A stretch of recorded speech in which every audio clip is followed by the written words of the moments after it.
again, I'm Cheryl Matthew, and I've been a geriatric care manager for over 20 years and worked in a lot of areas with aging people, from hospice care to hospital discharge planning, assisted living, memory care, adult daycare, as well as keeping people at home.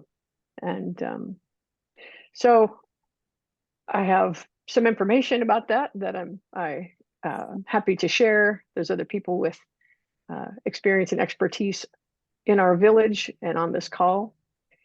So there's no particular topic for the day.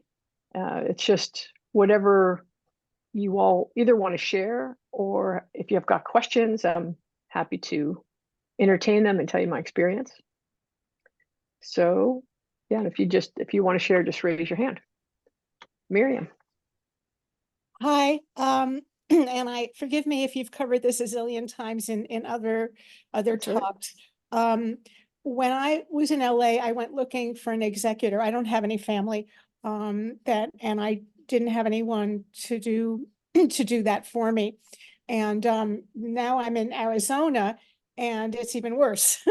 And the people that I interviewed as executors, it just didn't feel right. There was something. I talked to a couple of different ones, 2, 3 different ones. And so now the things that I put together, the documents that I put together in LA and California, don't hold in Arizona. New state, new rules.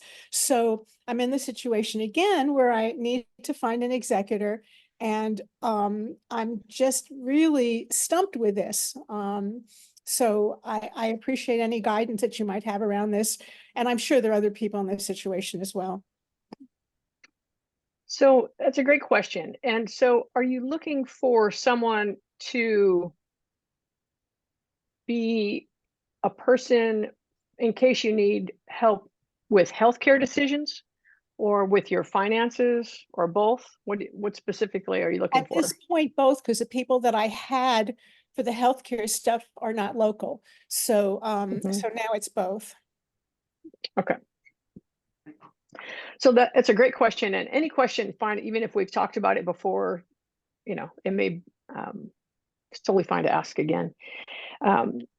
So we talked last week a little bit about the importance of finding your people, like you're talking about.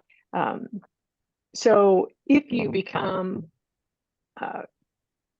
not capable of handling your healthcare decisions, who is a person that you can appoint as your power of attorney agent to make decisions for you that would be for you and not for them, right?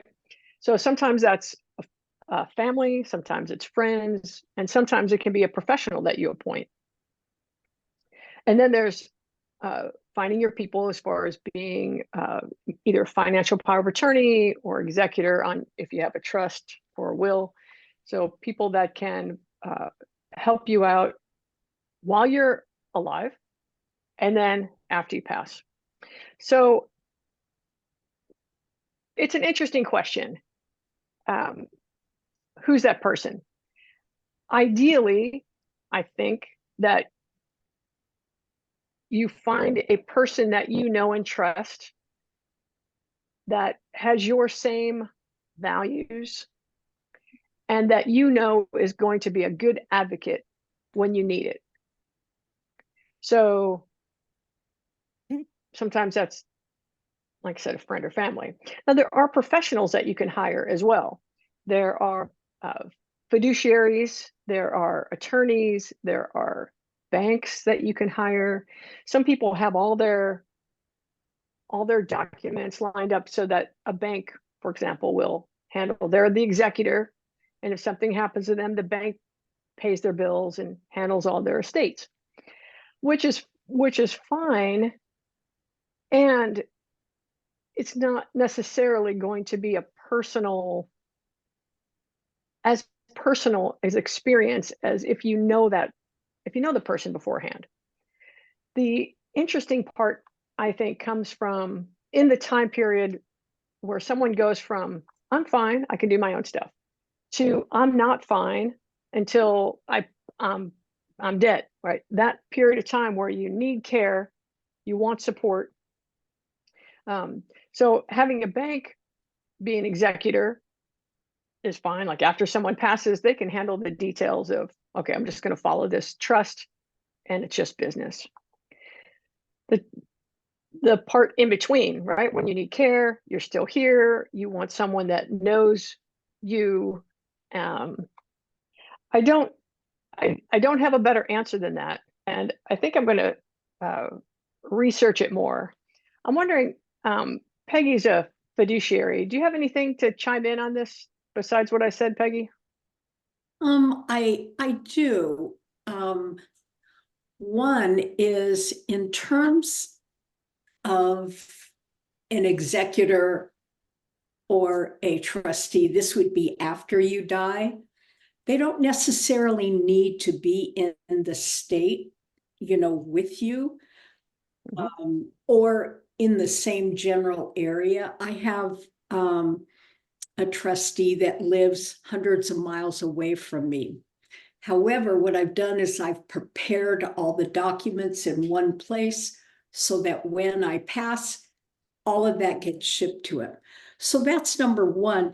And number two, in terms of the medical advocate, ideally, it is someone that you know and you trust that can intervene or speak on your behalf. Should you become incapacitated, you could technically have someone not living with you, but that you trust, that a hospital or doctor could call in the event that you had an emergency or were incapacitated. They don't necessarily need to be there with you. I mean, it's helpful, but if it's someone you really trust that can communicate your wishes, that they have a copy of your advance directive, a copy of their like medical power of attorney, so that shows that they can communicate for you. And one option with that is, should you choose people that are, away from you, but that you trust, you can get those documents like your advance directive, the medical power of attorney, and have those ready to go with you to the hospital, so that they would have that on record if you are in an emergency or, really can't communicate for yourself. So That I helps. so I was hoping for new news because it's been a bunch of years since I looked into this, and what you folks have been saying to me tells me that nothing honestly has changed.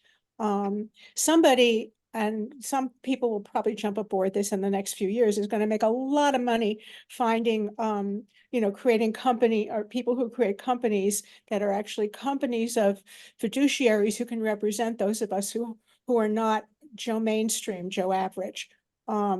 The people that I had on my list, in California, some of them are now out of state, not even in California, and I'm in Arizona.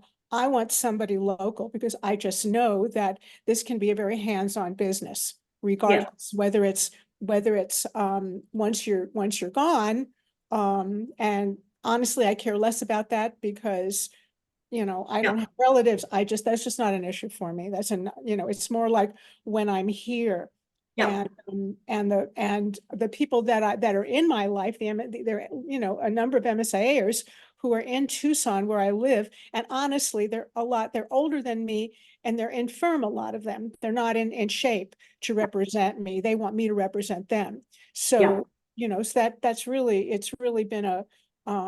it's really been the thing that stopped my, I would otherwise have charged ahead and done all this stuff. And it's been the thing that stopped me. Well, I do have two suggestions then. Okay. There are fiduciaries who are available to do those types of duties, and you would find them also in your state. And there's two ways that I recommend that you could find them. Probably the most direct is to speak with an estate attorney, someone who you know, it could be the person who's created your will, your trust. They're usually an estate attorney, and they are the people that would interact with a fiduciary, you know, pretty much all the time.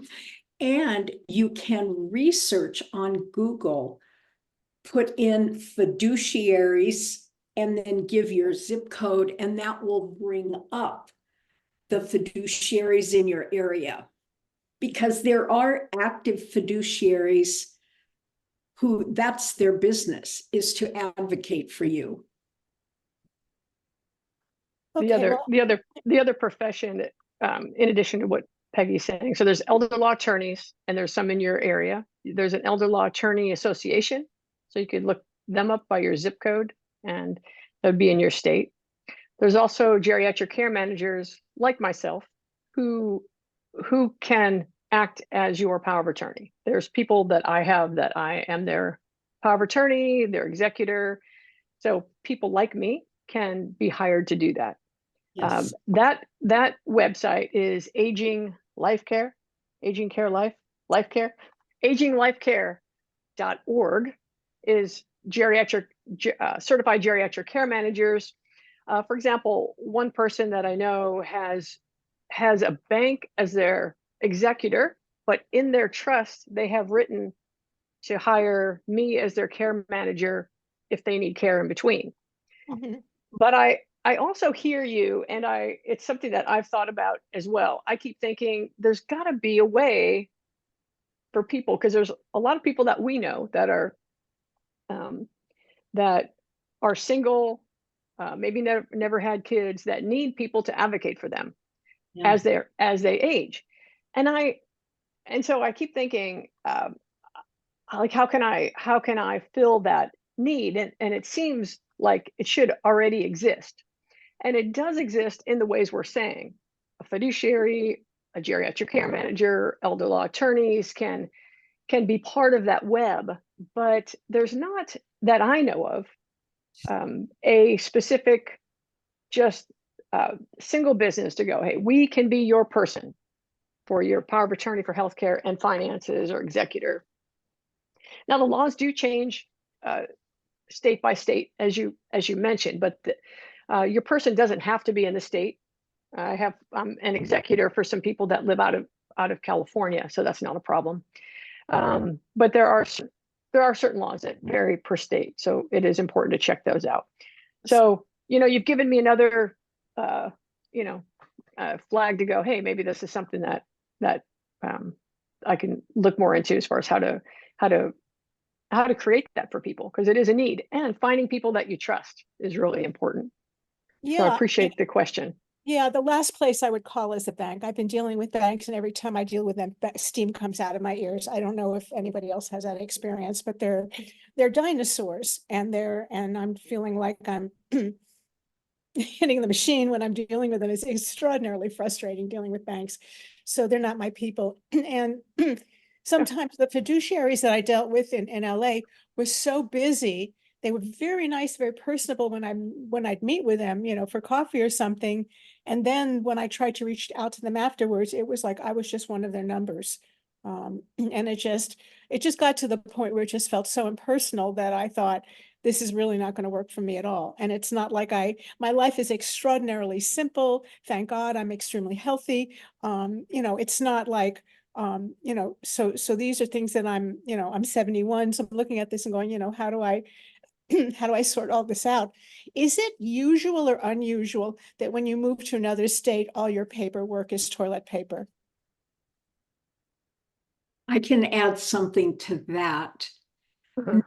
Not all your paperwork is toilet paper, particularly with your particular information, your bank information, et cetera, et cetera, et cetera.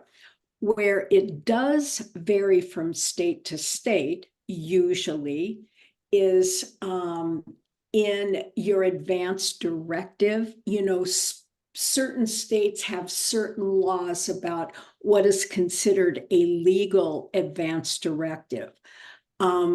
So there are those kinds of laws, just like they have different tax laws state to state.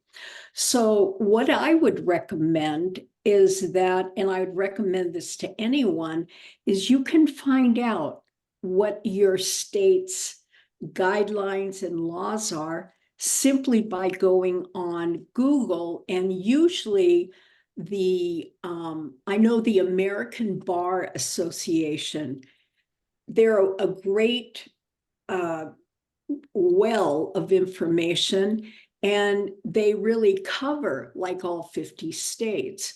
So, it will be easy for you to find out your particular state's laws for the things that are in question for you. Does that make sense? Yeah, I'm telling you, my state's laws are toilet paper. They are. So, Arizona yeah. is a red state that's the last to come on board with anything that makes any sense whatsoever, and the first to come on board with anything that's redneck. It's just what I've seen. I've been here now almost 2 years, and it's, God bless Arizona. It's just, and Tucson is more liberal than other parts of Arizona, but it's just the nature of it. So I'm kind of looking, and I'm not going to be in Arizona forever thanks to global warming, but it's just, that's a whole other conversation. But so I'm looking at this and going, well, I could put all this stuff and all this paperwork into place, and who knows what the next state is going to be like. So anyways, I thank you guys. Right. I just, I've been researching this stuff, and I got to the point where I just kind of said, I just kind of threw up my hands and said, I'm not finding anyone who's lining up with the kinds of things that I want and need.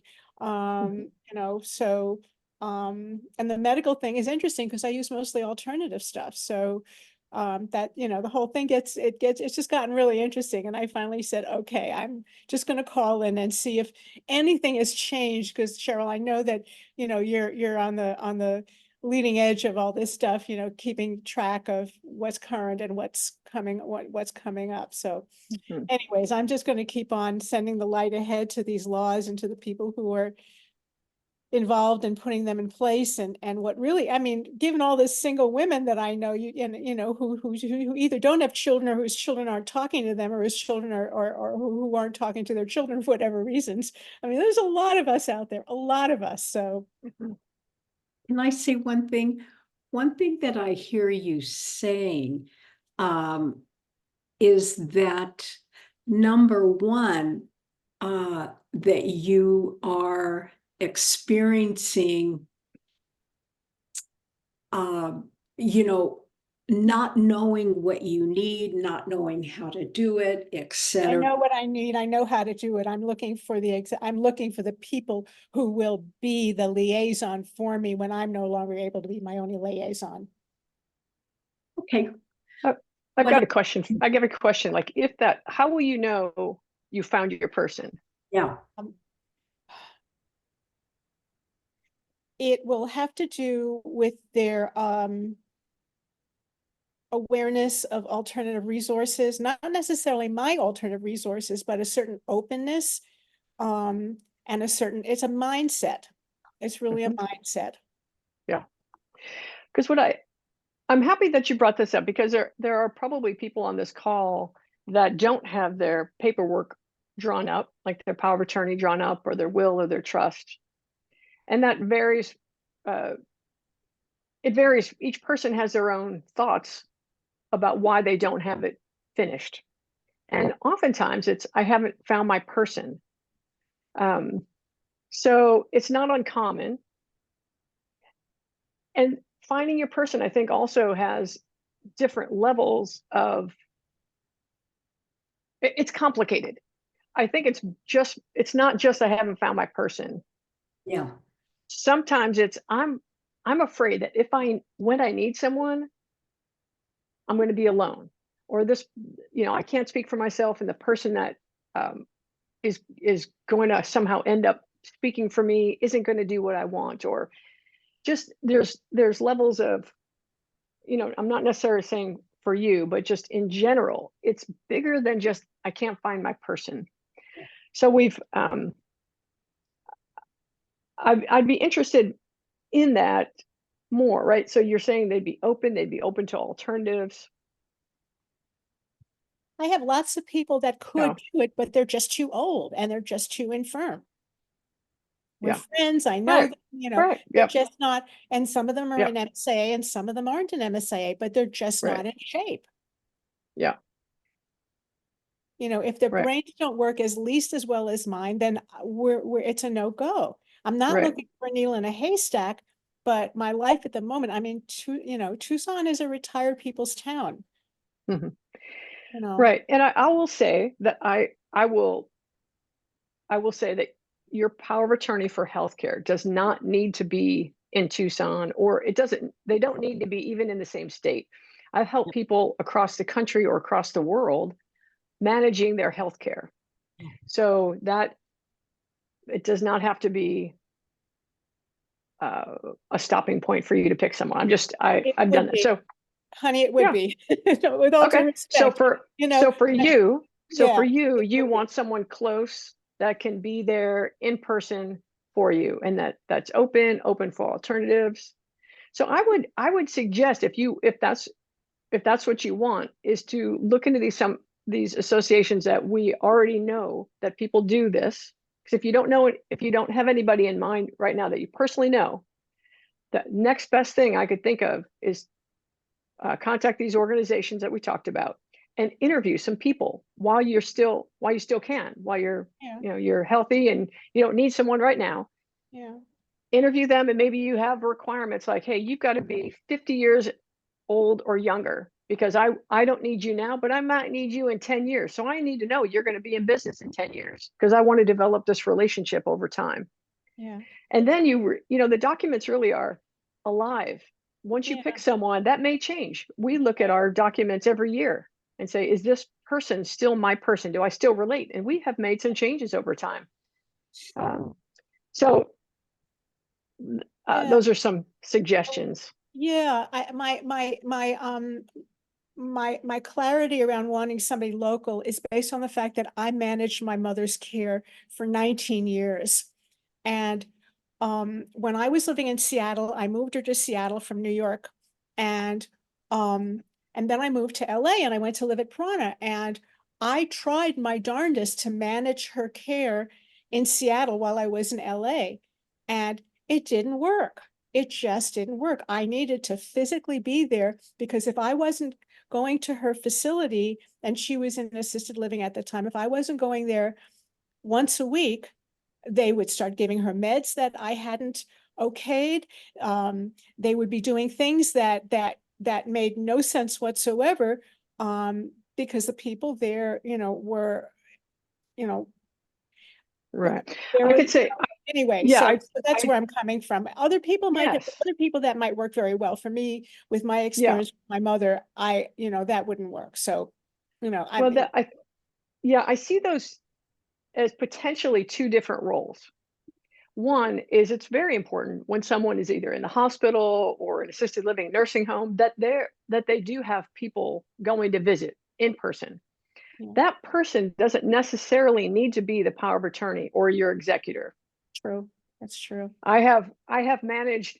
I had a client here in Tackley, and then I was in Europe, and he was going through hospice.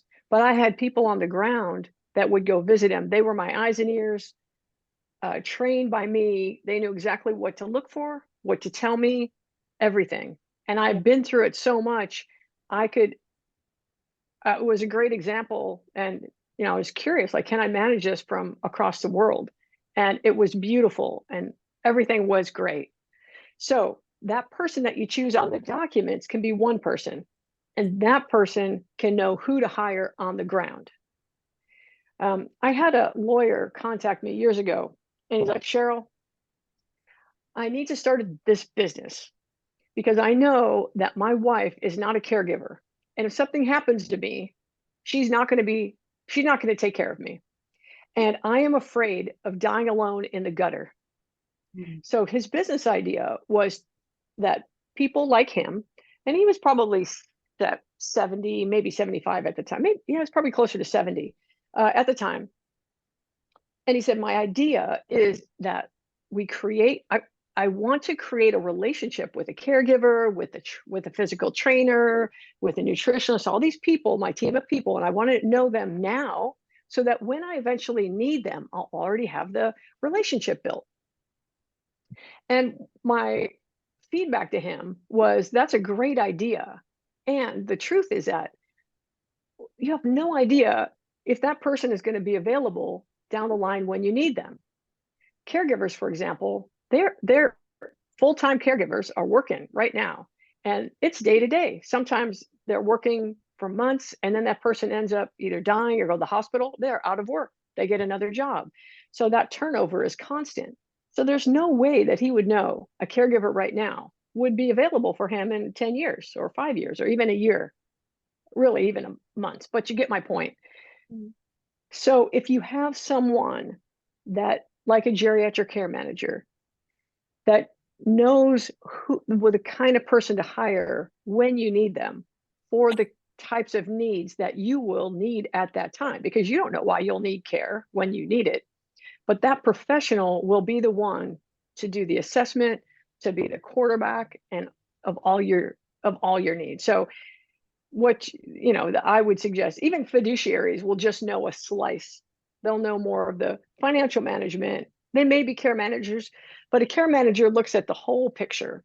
And they may not be able to do the whole picture, but they will know who to line you up with at the time. Mm. All right. Yeah, well, I appreciate it. This Yeah. has been something that I've been struggling with for quite a while. It's not that I'm looking for a needle in a haystack. I feel like I'm looking for a need that hasn't been addressed yet. And that makes sense. It makes sense because you haven't needed it. The answer, I think, part of the answer is out there as a geriatric care manager, and they're all over the country. I think all over the world, but all over the country. And I'm sure in Tucson, there's quite a few of them that are younger, that they have their own business, they could help you. And then there's more, concierge level. Like for me, I do concierge level care management, or I don't do as much anymore because most of my work is online. But I would be available 24/7. I'd be the person, like if there was like a daughter that knew what they were doing and available, that was my role. Like I'd be sitting in the hospital, I'd be managing the doctors. Yeah. So as a care manager, you can find someone out there that will do a concierge level, and you can meet them and get to know them over time. So I think that would be the closest thing to what you're talking Yeah, about. I And think there are powers of attorney that, like, especially healthcare powers of attorney, for example, like the 5 wishes are valid in almost every state now. So yeah. some of the paperwork will be good, and some of the paperwork may need to be tweaked, but you can check with an elder law attorney in your area to, like, hey, I moved. Can you just look over this paperwork? So it may cost you an hour of their time. Yeah. Okay. Okay. Thank you. I appreciate it. Yeah. Thank you. I'm I'm so glad you're thinking about your paperwork. It's important. yeah. And I just, appreciate this. I'm very grateful to you folks for offering what you're Sure. offering. Okay. Thanks for joining us. I'd like to add in one more, thought for your consideration, is that the job of fiduciary is not just financial. A fiduciary is like, is an umbrella. And if they cannot handle exactly what you need, they are a resource hub to hook you up with the people that may address and handle your specific need. That's their job. And like in my training as a fiduciary, I needed to know the information on how to handle situations like Cheryl's talking about, and also to know when I need to refer someone or bring someone in. That could be an estate attorney, it could be someone to advocate on healthcare, but a fiduciary might be a place to start as an option and see exactly you know, what they could do for you and how they could manage sort of the global picture. So that's just a suggestion. Thank you. Well, I've noticed in the meeting group chat that you, Cheryl, and Carol are the only names that are listed, so I'm not able to reach out to other people. But Peggy, I've posted my name and my email address if anybody has any additional thoughts and they would like to reach out to me for any reason. So my contact information is now in the group chat for anyone who has ideas. I know there's a lot of wisdom in this room, and I'm very grateful. So thank you very much. Sure. That'd be interesting to check out both what the fiduciary's role is, what the care manager's role is, what there's other professions out there like daily money manager, things like that. So you can look at those. All right. Anybody else have anything to share? Thank you. Thank you. Don. Peggy, when you're a fiduciary to you sounds like it's a different animal than what I've heard as a fiduciary before. What is the association or something there that you trained with as a fiduciary? Well, you have to become licensed by the state of California, and that involves taking a whole series of courses in all the different areas that a fiduciary handles. So it is a state license. And then within that, the people who are licensed as fiduciaries oftentimes work for companies. I don't know what state are you in? Florida. Okay. In California, they have a company called PFIC, which is Professional Fiduciaries of California. So in Florida, you might look up fiduciary companies in your area or fiduciary organizations, because usually every state has them. I don't know if that answers your question. Well, that's a good start. And for Cheryl gave me some lead for a website for that I got wrong, and I found myself in marketing hell, getting calls back only for companies that actually refer the home health aide or whatever, or maybe they're the company that refers to. I've got so and so referral to, and no one had any idea what. So anyway, I'm glad to get the website right this time. Yeah. In Florida, go ahead. I'm sorry. Florida is a state with a lot of nonsense going on. My wife's mom had a revocable trust and set up through lawyer and all. The lawyer turned out to be looking with his own interest in mind in many ways, it turned out. But he had set up that this trust was going to be through a local bank or savings and loan. And we went to the meeting, the meeting with them, and pretty soon they said, "Well, this is too small. We won't do this. We only do larger amounts." I'm not sure if that was really entirely true, or just they saw they were seeing all this nonsense that had gone on and stuff, and that was their way out.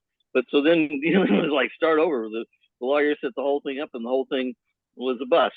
And he should have known it. Probably did know it. And the other thing is that I'm aware of. I'm a chiropractor, and I've done a few thousand cases for health insurance companies, and a little bit with the state for some of the nonsense that goes in healthcare.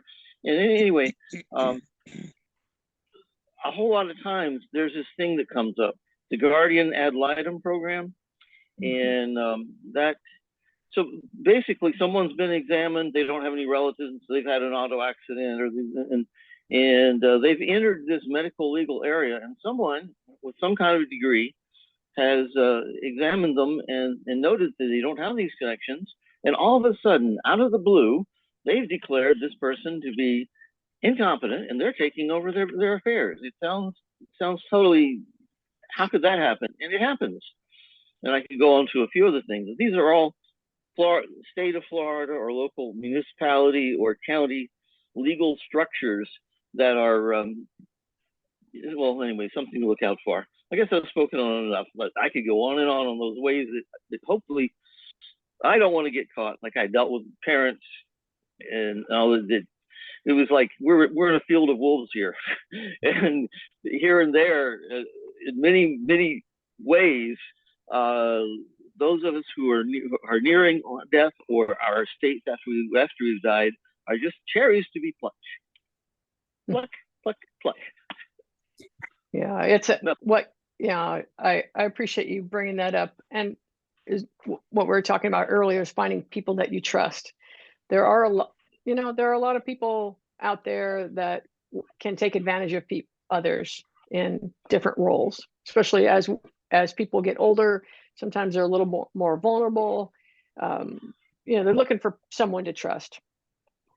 What you first ask about a fiduciary, I think there's two meanings that I know of fiduciary. One is what Peggy's talking about is people go to a school, a class, and they become licensed fiduciaries.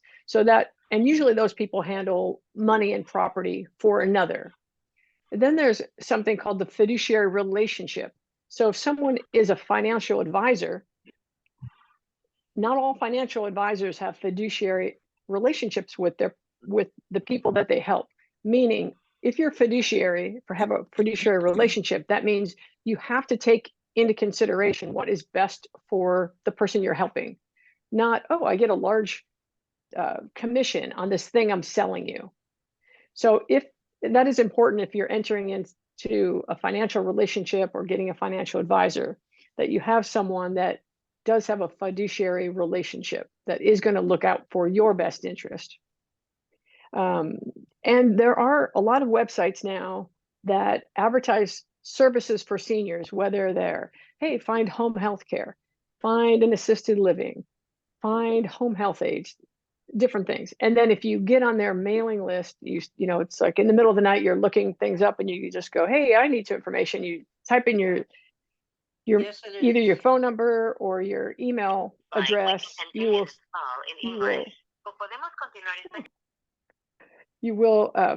Sometimes you will get on mailing lists and phone trees that you don't want to get onto. So you do have to be careful with that, especially if someone ends up with like a place for mom, like an assisted living.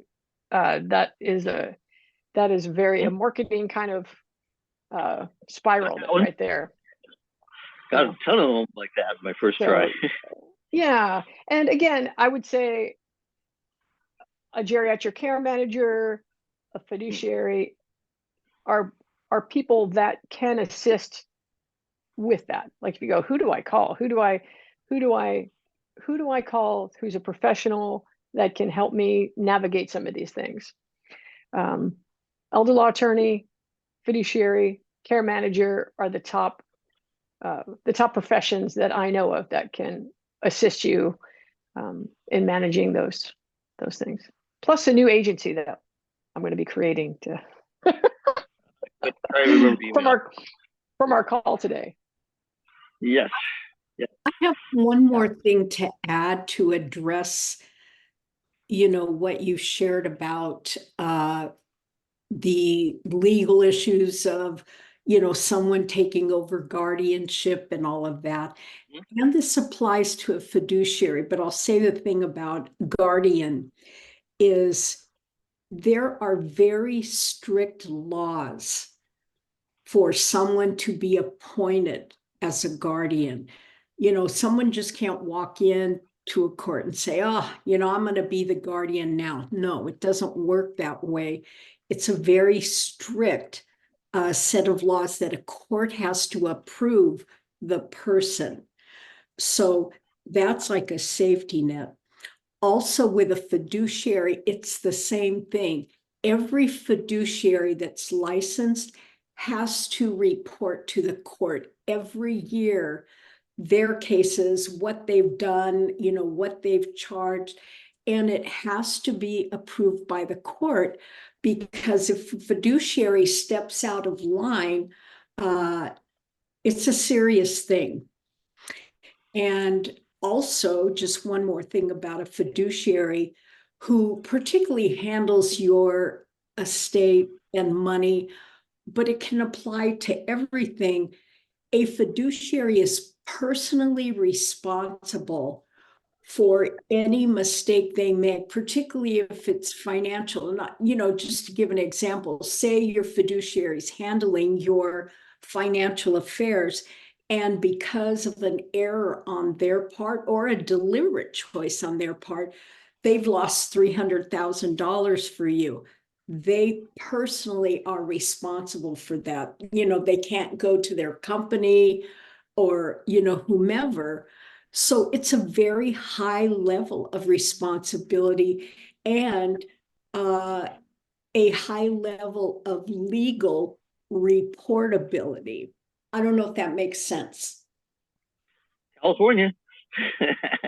All I know in Florida, I've seen the reports some where a psychologist or some has examined the person I'm looking at, and I've examined this person. The psychologist says, and based on this and that, this person is incompetent. I'm going to take over, and I've tried to track down what happened on that. Did they? Was there any kind of safety something? And every time I've been completely blocked. I could never find out another thing. It wasn't someone that I had a relationship with. It was some legal, or we're on opposite sides of it, usually, sort of. I'm kind of the bad guy, but they're just, well, anyway, I don't know. I state by state. Yes. Well, Right, yeah. There is, and I just like to comment on that. With guardianship, it is a national guardianship, because as fiduciary, we also became licensed as a guardian. So that is nationwide. And, you know, obviously in Florida, there may be particular nuances or laws. However, a person cannot be declared like incompetent or that they need a guardian without significant, you know, information. And so that's number one. And number two, the reason that you cannot access someone's files is really for your protection. Just like someone can't access your medical files, it's the court's legal responsibility to protect that person's information. So that's why you know, can't have access to it. Okay. Well, only it stands. All the whatever they wrote in this official report, which goes into this whole thing, was very clear. The person said, "I am taking over." I don't know to what extent they were able to take over as guardian, but they just said that they are. And I never found anything that said there was any control on that. And I've got a few other examples which had to do with the real estate. That mayor of Miami's a bit in trouble now. It's noted that his law firm, all of a sudden, with a lot of poor elderly people, his law firm wound up buying their properties for like, you know, half price. There are ways, whatever goes on. Anyway, I'm here in the swamp. We'll go on. That I hear what you said, and that sounds wonderful. It has been a long time since I've seen one of these cases. Maybe something's changed in the last 10 years.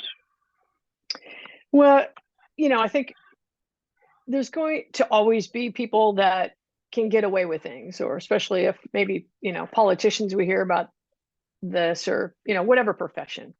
But I'll say for conservatorship or guardianship, say if someone has dementia or doesn't have capacity, in most states, it changes, it varies state by state, but typically 2 doctors need to declare that the person doesn't have capacity.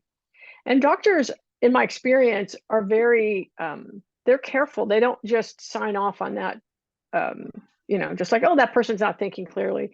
No, it's a pretty thorough examination. I have experience in Florida with my own grandpa, that he had a dementia diagnosis on one doctor's chart, and a new girlfriend moved in. So he's in his late 80s now. She's in her 90s. She moves in, and over the next year starts pushing our whole family away and taking him to a lawyer, to get all his paperwork changed to her name. And I was like, oh, that's not right. That should, he has dementia. They can't change all his paperwork.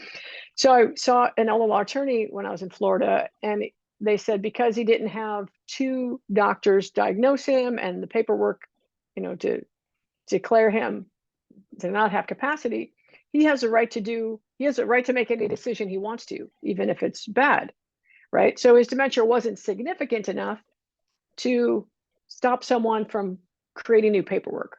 It's another reason for people to get, if they do have a loved one with dementia and they are vulnerable at that time, is to go ahead and get whatever paperwork or the doctors signed off on there, depending on what they need in their state, so that they don't have someone else go and fill out paperwork at a lawyer for them.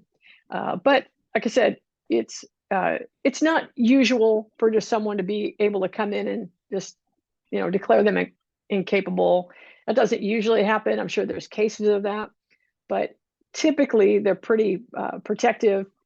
Person could be in that situation if the court says they're not able to take care of themselves anymore, they're a danger to themselves, they're a danger to others, that they just can't, that they don't understand the consequences of their behavior. But it's pretty, usually it's pretty particular as far as who can come in. Yeah, and most of the time with even if someone does have dementia, people don't need to get a conservator or guardianship. They can just handle it within the family, like who's ever the power of attorney or the next of kin or family. Usually those things the people can handle it. It's only when there's maybe arguments in the family about the level of care, or if someone comes in from the outside trying to take advantage of them, that people actually need to get a conservatorship or a guardianship. So yeah, find people you trust. It's important. Thanks, Don. Anybody else before we close up for today?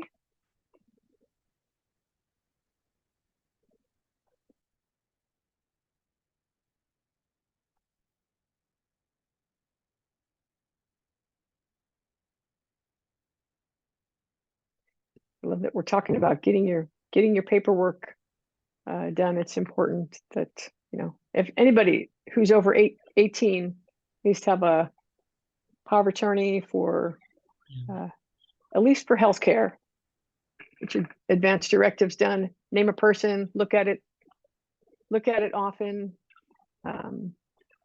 meaning re-look at it, see if that's still your person over time. Anybody else?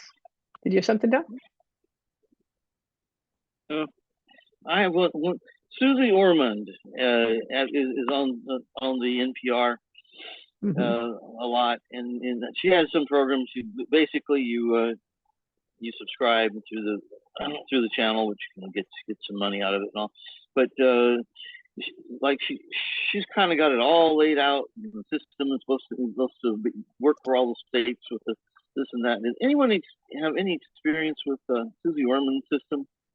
Or I don't. I used to see her on television, and so I knew she was, she'd sort of tell you like, okay, that's a good thing to spend money on, that's a thing to save your money on, and she's, financial. But I haven't seen her. I'll check it out, but I haven't seen a system. From the financial aspect, yeah. Oh, okay. All right. Thank you. Good question. Anybody else?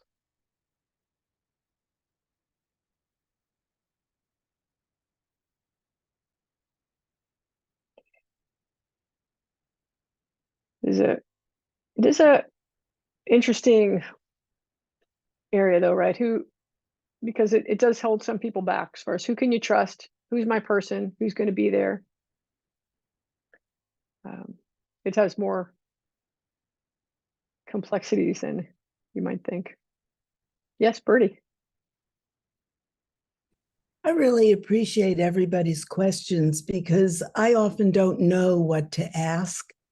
And so hearing other people and hearing all of your answers is really, really supportive to me.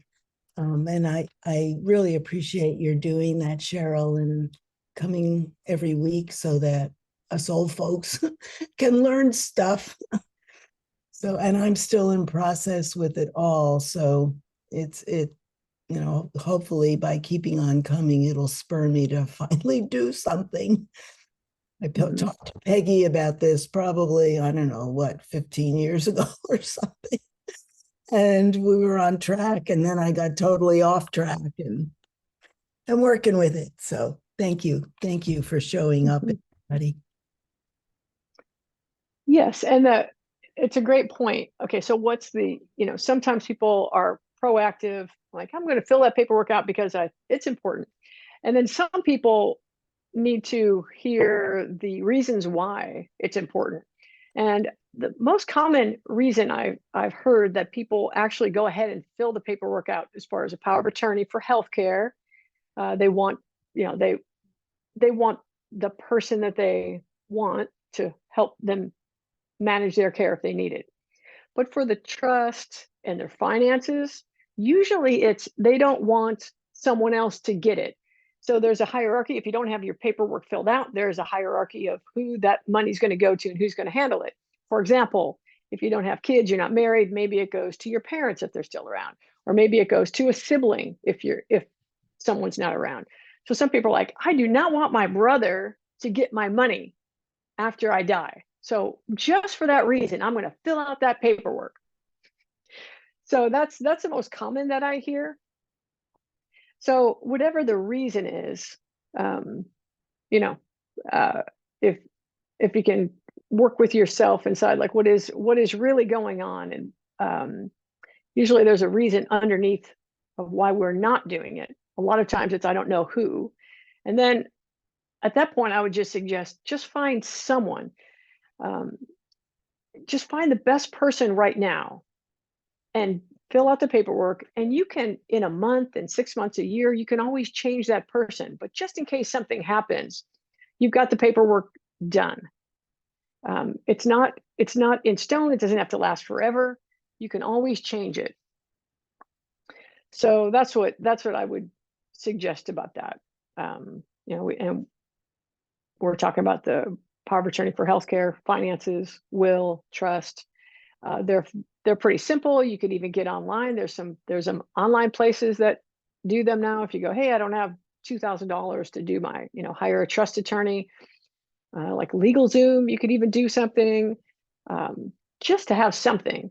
If it's a large estate, of course you've got to have, very specialized, lawyers to handle that and talk about the tax consequences and all. It can be complicated, but just for most people, if you can just get the basics filled out and then look at it down the line. Yeah. What can I say? The information, just pick somebody.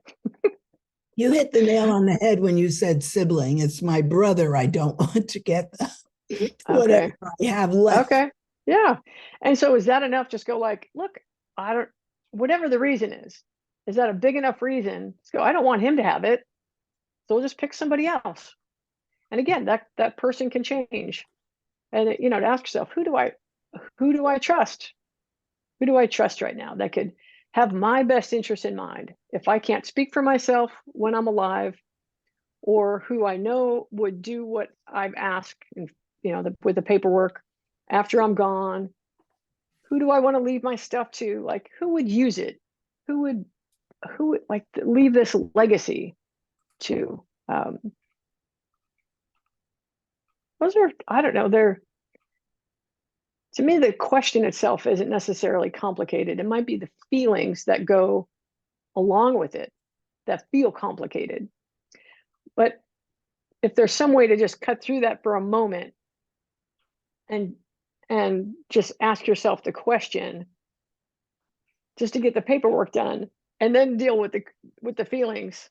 You know, I've been working with this for a long time, so I don't necessarily have an exact answer. That's the best I could do. Because if you sit around and just ask yourself for another 15 years, you know, you might not have another 15 years. You're like, who knows? So, Mitchell, you got something to share about this? Well, my children, who are both in their 30s, well, two of my three, and the third one is like out to lunch, so he's not involved. But he will be a beneficiary of our project. Is our daughters came to us and said, "Well, do you have a will?" And we went, "No." And they go, "Well, we want you to have one." And so, in the process of, we had scheduled a meeting, which ended up being canceled for something that I don't remember what it was. But in the process of that, I went to Barnes and Noble and I found this book. It says, "I'm dead, now what?" Yes, but what it is it's a whole list of all the things you want to collect in your life, from like your library card, social media, on up to subscriptions, beneficiaries, investments, etc. So it's a pretty thorough book and a very small book. And I found it at Barnes and Noble, so I thought I would when I came in on that conversation.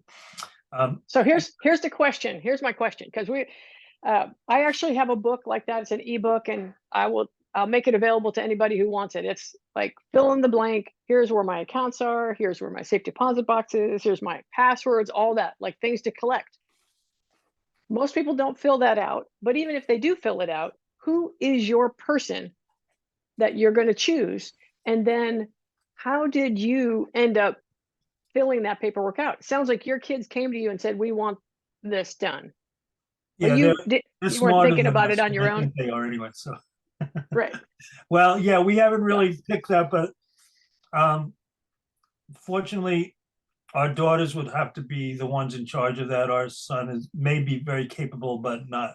I don't think he's ready for that. He's younger, but yeah, I think I know with my father picked his son-in-law, which made the appearance of neutrality, but I didn't think it was neutral. But it was fair anyway. And my father took care of his will and all that stuff. So yeah, it is something that hasn't been delineated yet. But you know, unlike with my mother, as you know, you were the person I came to when I first found myself in charge of taking care of my mom, because she was having her problems. And I know I thanked you privately, but I'm gonna group thank you in front of the public here, such as it is. And because it was really very helpful to have, you know, it's really like you just find yourself like, oh, I'm now in this position.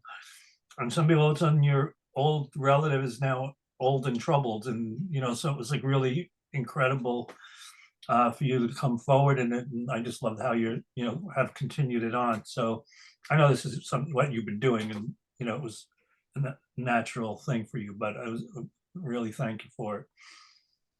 Cool. Thank you. And yeah, I think a lot of it is the resistance to wanting to like cope with death. That's the one definitely thing. The other is having to cope with ornery relatives, in my case anyway. So I think everyone has everything from soup to nuts in that list of things that could be. And but I don't think it is good to put all the paperwork and all the information together, because we kind of had a rush to get that. We had to work hard to get that, with my mother not really being able to participate all the way. Yeah. Right. Well, it was a joy to be with you guys during that time. It's my honor. Yes, and if you're on this call, I saw someone with a email. If you email me, I'll send you the book. If you write to Dr. Cheryl, DrCheryl at myagesage.com, myagesage.com. I'll send you the link to the ebook. And you may just take a moment now, after we've been talking this whole time, of like, when you think, who's my person? Who's my person who can help me at this moment, in this my time of life? Not 10 years ago, not 10 years from now. Who do I most resonate with right now? If I needed to make a call and say, I need your help. I need you to advocate for me. Who comes to your mind?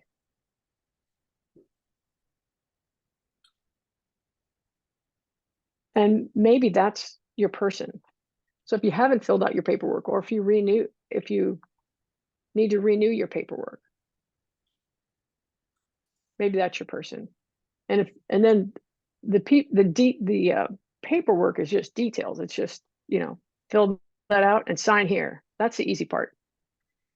The other part, and you mentioned it, Mitch, is a will. If you have over a certain amount, I think it might be $190,000, for example. If you have over that amount, you'll probably want to do a trust as well. Because if you just have a will and not a trust, then your estate will go to probate. And that takes money. It takes about a year and costs a lot. It's a hassle. The money's not available to your family. So if you have an estate, you have a significant amount of money, you'll want to get a trust as well.